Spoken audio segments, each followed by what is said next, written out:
शेर सा जिगर जो फौलाद को भी पिघला दे। टीपू हमारे और हम उनके चाहने वाले। कांप उठता है कलेजा सुल्तान के दुश्मनों का आज भी, क्योंकि आज भी जिंदा है टीपू पर मर मिटने वाले। ए राहे हक के शहीदों, बारियाबी जो तुम्हारी हो हुजूर मालिक, कहना साथी मेरे कुछ सोख बचा। अपने रिश्ते हुए जख्मों को दिखाकर कहना है, ऐसे तमगों के तलबगार वहाँ और भी है।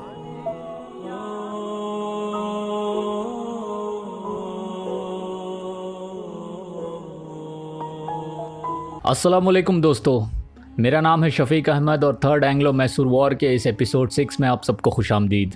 दोस्तों, अगर आपने पिछले वीडियोस अब तक नहीं देखे हैं तो प्लीज़ उन सारे वीडियोस को एक बार देख लीजिए, क्योंकि ये पूरे वाक़ये को मैं फुल डिटेल के साथ एपिसोड की तरह पे सुना रहा हूँ। जैसा कि आप लोगों ने पिछले एपिसोड में जाना कि किस तरह ब्रिटिश निज़ाम और मराठाओं का कोएलिशन बना हज़रत टीपू सुल्तान के ख़िलाफ़, और जिसमें झूठा प्रोपेगेंडा भी शुरू किया गया सुल्तान के ख़िलाफ़, जो आज भी चला आ रहा है। मई 24, 1790 को जनरल मेडोस ने 15,000 की फ़ौज के साथ त्रिचनापल्ली से आगे बढ़े और जून 15 को मैसूर सल्तनत के फ्रंटियर पोस्ट करूर के पास पहुँचे। करूर का किला सुल्तान की फ़ौज ने खाली कर दिया था, इसलिए अंग्रेज़ों ने पहले उस पर कब्ज़ा किया और फिर जुलाई 3 को अंग्रेज़ी फ़ौज आगे बढ़ी और अरवा कुर्ची पहुंची और यहाँ के किले को भी किसी तरह से ज़्यादा तकलीफ़ के बिना इन लोगों ने कब्ज़ा कर लिया। इसी तरह धर्मापुरी और कोयम्बतूर के किलों पर भी कब्ज़ा कर लिया गया। अब तक अंग्रेज़ों को सुल्तान की फ़ौज से डायरेक्ट जंग करने का मौका नहीं मिला था और वो भी हैरान थे इस बात से।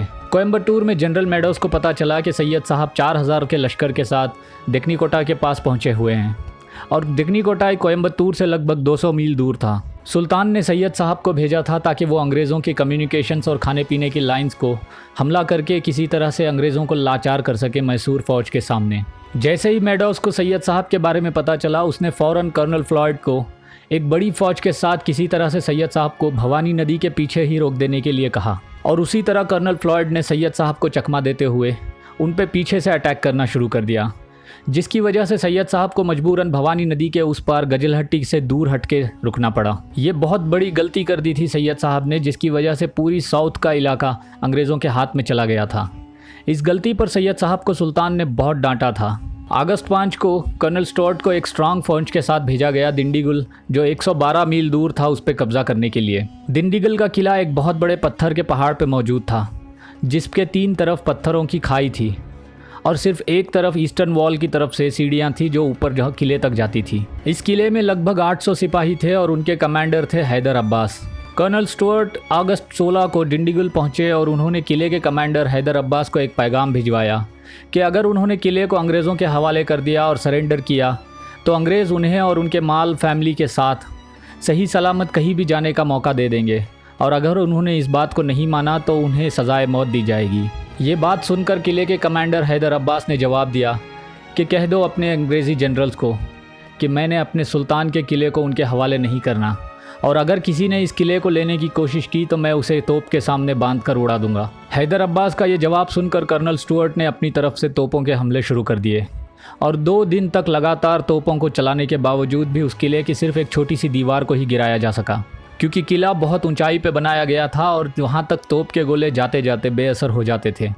और उन 2 दिनों तक लगातार तोपों को चलाने से अंग्रेज़ों के पास गोला बारूद भी ख़त्म होने को आ गया था। इसीलिए कर्नल स्टुअर्ट ने मेजर स्केली को किले पर डायरेक्टली अटैक करने को ऑर्डर दे दिया, जिसके बाद स्केली ने बड़ी ही हिम्मत दिखाते हुए किले पर हमला किया, मगर बार बार वो हार के लौट जा रहे थे, क्योंकि किले में जो फ़ौज थी वो बहुत सख्त लड़ाकू थी और हैदर अब्बास भी काफ़ी सख्त जान थे। और फिर से एक बार 21 अगस्त को मेजर केली ने रात को अटैक किया, मगर वो तब भी कामयाब नहीं हो पाया। लेकिन अगली सुबह अंग्रेज़ों ने देखा कि किले के ऊपर सफ़ेद झंडे को लहराया गया है। अंग्रेज़ भी हैरान हो गए, क्योंकि रात को हैदर अब्बास और उनके फ़ौजियों ने इतनी सख्त लड़ाई की थी और फिर भी हार नहीं माने, मगर सुबह को सरेंडर करने के लिए सफ़ेद झंडे को लहरा दिया। मगर क्यों? दरअसल कुछ हुआ ऐसा था कि 21 अगस्त की रात के हमले के बाद किले में मौजूद सिपाहियों के बीच एक अफवाह फैल गई कि अंग्रेज़ों का दूसरा लश्कर आ गया है और अब अंग्रेज़ दोबारा हज़ारों लोगों के साथ हमला करेंगे हम पर, और हम उस दूसरे हमले का सामना नहीं कर पाएंगे। इसलिए कई फ़ौजियों ने अपने पोस्ट को छोड़ दिया और हैदर अब्बास ने भी सरेंडर करने को राज़ी हो गए और सफ़ेद झंडे को फहरा दिया गया। मगर हकीकत में वहाँ कोई अंग्रेज़ों को सपोर्ट नहीं आई थी और ना ही उन लोगों के पास कोई गोला बारूद था यहाँ तक कि उन लोगों के पास खाने पीने का सामान भी नहीं था। बस 1-2 दिन और वो ख़ुद अंग्रेज़ वहाँ से चले जाते या भगा दिए जाते। मगर उन झूठी अफवाहों के चलते हैदर अब्बास ने सरेंडर कर दिया था 22 अगस्त को। इसके बाद कर्नल स्टुअर्ट ने 22 सितंबर को पालघाट पे भी कब्ज़ा किया और कर्नल ऑडम ने 7 अगस्त को ईरोड पे कब्ज़ा किया था और कर्नल फ्लॉयड ने अगस्त 26 को सत्यमंगलम को। सत्यमंगलम की बहुत इंपॉर्टेंस थी क्योंकि भवानी नदी के उस पार गजलहट्टी को पार करके ही सल्तनत मैसूर के अंदर दाखिल हुआ जा सकता था। अंग्रेज़ों का पहला ऑपरेशन कामयाब हो गया था क्योंकि लगभग साउथ की तरफ से हर किले पे उन लोगों ने कब्ज़ा किया हुआ था। उन्हें लग रहा था कि इस तरह से वो पूरी सल्तनत मैसूर पे कब्ज़ा कर लेंगे। उसी दौरान कर्नल फ्लॉयड जो सत्यमंगलम में भवानी नदी के पास रुके हुए थे, उन्हें एक खबर मिली कि पास ही के गजलहट्टी घाट्स के पास सुल्तान की फ़ौज को देखा गया है। कर्नल फ्लॉयड ने सोचा कि मैसूर फ़ौज की कोई बची हुई टुकड़ी होगी, इसलिए उन्होंने खुद अपने फ़ौजियों के साथ घाट्स के पास जाकर देखने का फ़ैसला किया। और जब कर्नल फ्लॉयड और उसके सिपाही गजलहट्टी के घाट्स के पास पहुँचे तो जो उन्होंने देखा उनके होश उड़ गए, क्योंकि शेर मैसूर हज़रत टीपू सुल्तान खुद 40,000 सिपाहियों के साथ वहाँ आ गए थे। फ्लॉयड और उसके सिपाही वहाँ से भाग खड़े हुए क्योंकि सुल्तान के खुद आने का मतलब अंग्रेज़ों की मौत की अलामत थी। कर्नल फ्लॉयड फ़ौरन अपने कैंप में वापस आया और जनरल मैडोज को उसने एक ख़त भेजा कि सुल्तान खुद यहाँ गजलहट्टी के करीब आ गए हैं और वो चाहता था कि ब्रिटिश फोर्सेस को किसी तरह से हेडक्वार्टर्स वापस लौटा दिया जाए। सुल्तान ने 12 सितंबर को भवानी नदी क्रॉस की और फोर्ट पुनगर के पास अपनी आधी से ज़्यादा फ़ौज के साथ रुक गए और बाकी बची हुई फ़ौज को नदी के नॉर्दर्न एंड से होते हुए सत्यमंगलम को अंग्रेज़ों से छुड़ाने के लिए भेज दिया। और अगले दिन सितंबर 13 की सुबह को सुल्तान की फ़ौज ने मेजर डर्बी के डिटैचमेंट पे हमला कर दिया। चारों तरफ से अंग्रेज़ों को घेर लिया गया था, मगर अंग्रेज़ एक पहाड़ी पे चढ़ गए थे और उन्हें पूरी तरह से वहाँ पे हरा पाना मुश्किल हो रहा था सुल्तान की फ़ौज को।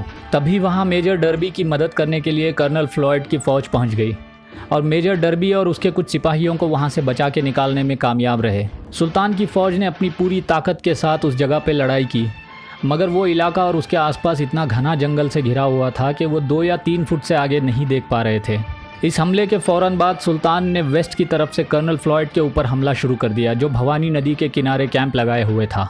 हमला पूरा दिन चलता रहा, मगर कर्नल फ्लॉयड ऐसी जगह पे था जहाँ से सुल्तान के तोप उसका निशाना नहीं लगा पा रहे थे। इसी लड़ाई में अंग्रेज़ों के कई सिपाही मारे गए, मगर कर्नल फ्लॉयड हाथ नहीं लगा। रात होने लगी थी और असला भी कम हो रहा था, इसलिए सुल्तान वापस अपने कैंप की तरफ लौट गए।